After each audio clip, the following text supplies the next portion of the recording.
My fellow Americans, since day one, my administration has been hard at work tearing down the barriers to job creation and economic growth. We have removed one job-killing regulation after another. They're not pretty, and they're going. And believe me, we are just getting started on regulations. They're gone. On Thursday, the House voted to repeal one of the worst job-killing laws of all.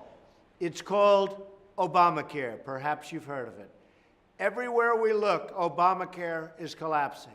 The House bill is a plan that will save Americans from this disaster and replace it with more choices and more freedom for American families.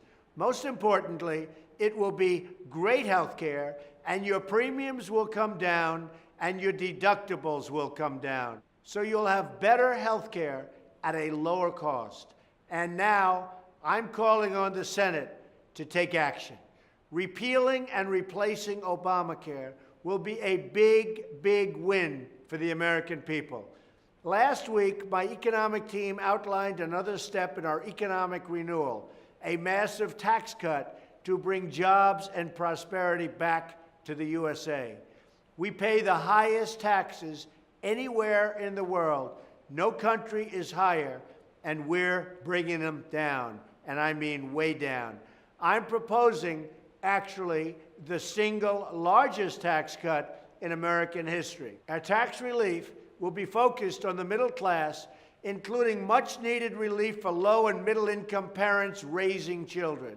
As we provide tax relief for working families, we must also stop crippling American industry. Right now, America's businesses are taxed at the single highest rate in the developed world.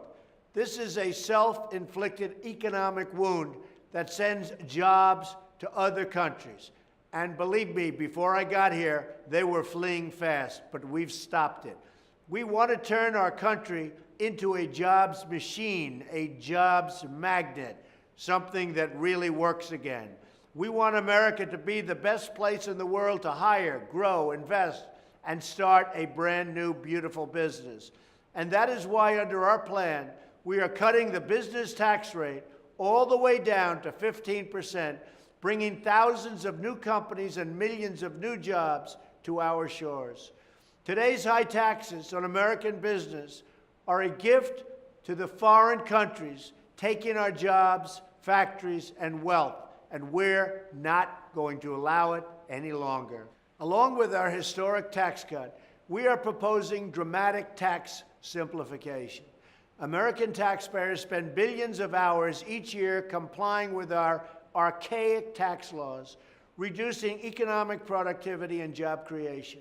The complexity of the tax code also disadvantages small businesses and family-owned companies who can't afford to hire an army of lawyers, and that's what it is. It's an army of lawyers and lobbyists or accountants. Other people can do it. You can't, and it's not fair to ask you to even think about it. That is why we are cleaning up the code, streamlining deductions, and eliminating many special interest tax breaks that largely benefit only the wealthy. Just weeks ago, millions of Americans filed their taxes on tax day. They were reminded again how much they give to Washington. We believe everyday Americans know better how to spend their own money than the federal bureaucracy, and we want to help them keep as much of that hard-earned money as we can. Tax reform, along with regulatory relief and fair trade deals, and we're going to make them fair, but even really good again for our country and for our workers, all of this will usher in a new era of prosperity in America and bring wealth, hope, and opportunity to those communities that need it the most. Together, we are going to fight for every last American job, and we are going to fight for great, great trade deals that are so good for our workers and so good for our families. Thank you, God bless you, and God bless America.